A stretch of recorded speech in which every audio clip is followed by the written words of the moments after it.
I don't know about you, but I love a good Mexican power bowl. And we're gonna start off this power bowl by making some homemade Pico de Gallo.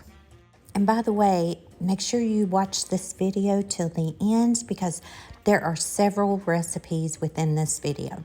So I started out this recipe by dicing 3 Roma tomatoes, half of a purple onion, and just to make this homemade Pico de Gallo so much easier, I picked up this cilantro paste at the grocery store. This cut the prep time down in half because typically I cut up fresh cilantro for my Pico de Gallo. And yes, I know that's probably healthier, but hey, this works in a pinch. I added about 2 tablespoons of this paste, this cilantro paste, to my tomatoes and onions. Gave it a mix, and then I added a teaspoon of lime juice to this and some salt to taste. Give it another mix, and then we're going to do a taste test. Don't give me any grief over that spoon. I did get a clean spoon.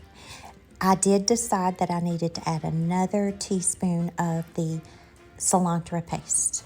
After another taste test, I decided this was perfect. So I set this aside. Actually, I put it in the refrigerator, and now we're gonna move on to the next recipe. I'm not sure I'm pronouncing this right, but this is called Baja Citrus Marinade Mix.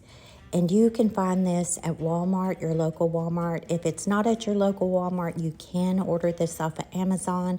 I highly recommend it.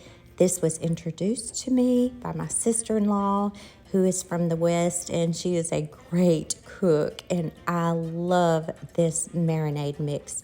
But I'm just following the instructions on the back of the pack. You add 2 tablespoons of water, 2 tablespoons of vinegar, and I almost think it was 3 tablespoons of olive oil. Don't take that as the gospel. Just look on the back of the packet. And then I put that in my bowl, and I've got 2 large chicken breasts, and I'm just going to cube these chicken breasts, mix up my Baja Citrus mix, and then I'm just going to drop that chicken right into the bowl, cover it really well with the mix, the marinade mix, put a lid on it, and we're going to put this in the refrigerator anywhere from 30 minutes to a couple of hours. You could even do this overnight if you wanted to. After a few hours, when you're ready to prepare supper, just grab your iron skillet, put 2 pats of butter in it, and maybe a tablespoon or 2 of olive oil. And we're just gonna drop that chicken right in that skillet. Turn your stovetop eye on medium to low heat, and we're going to cook this chicken for maybe 10 to 15 minutes. I'm one of those people that tends to overcook my chicken because I want to make sure it's done. But y'all, when that chicken shrinks, it's done. You can stick a meat thermometer in it if you want to. You will want to keep an eye on this and move that chicken around a little bit every few minutes or so. And once you're satisfied that your chicken is done, then we're just going to set this aside. Moving on to the next recipe. This one's super easy. You're gonna need a can of refried beans. What brand it is, that's your choice. You will need a small pan and cut your stovetop eye or your burner onto low heat. We are gonna do something special to these refried beans to make them taste better, more like Mexican restaurant style, if you will. Okay, so once you've got your refried beans in your pan, we are going to add a half a teaspoon of cumin and mix that cumin right into those beans. And now we are going to add about a 1/3 cup of sour cream to those beans. For this refried bean recipe, you do not want to walk away from this. Do keep in mind these refried beans are already cooked, and it doesn't take long for them to scorch. So you're going to stir this continually, mix this up. This only takes maybe 3 to 4 minutes to heat up, and within 3 to 4 minutes, your refried beans are done. And you can multitask like I do. I'm still cooking my chicken while I'm doing the refried beans. It just makes it a lot quicker. And from the looks of it, my chicken's done, my refried beans are done. These power bowls are really simple to throw together. You can buy rice that's already pre-cooked. I had some left over that I froze, and then I just got it out and thawed it, and I'm going to use the rice in this recipe. And now I'm going to move on to our very last recipe, and that is going to be our guac. So let's go ahead and make some yummy guacamole.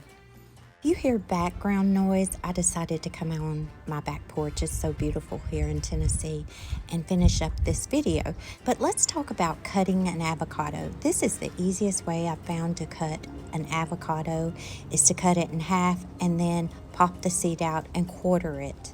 The skin just peels right off. This is the quickest way I've found. If you know of an easier way, let me know. But this is just how I do it.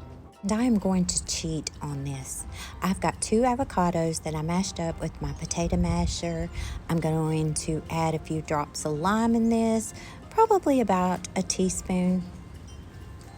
I like to add a dollop of sour cream to my guac because it makes it creamier. I like it when it's creamy.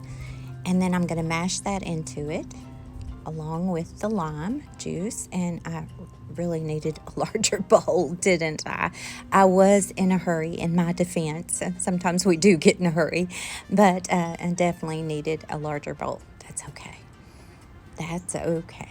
One of my favorite quotes from Bob Ross is, "There are no mistakes, just happy accidents, y'all." Now, I like to use guacamole mix. It just makes life easier to use a guacamole seasoning mix, and I just pour that packet in there, and then once again I'll just mash it up. Now you could add Pico de Gallo to this, that would be good too, but I really like the taste of the guacamole mix. Now if I were making this for company, for guests, I would add the fresh Pico de Gallo to this. I would try to drain it and get all the juice out of it, but I would add that to this. But y'all, this is really good. And once you've got your guacamole made, voila, dinner is ready to be served. And let's do a recap and see what all we've got going on here. We've got the Pico de Gallo, the guac, the rice, the refried beans, and the chicken.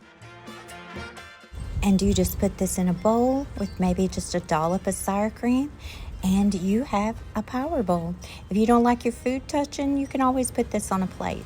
I hope you guys enjoyed this, and y'all be good.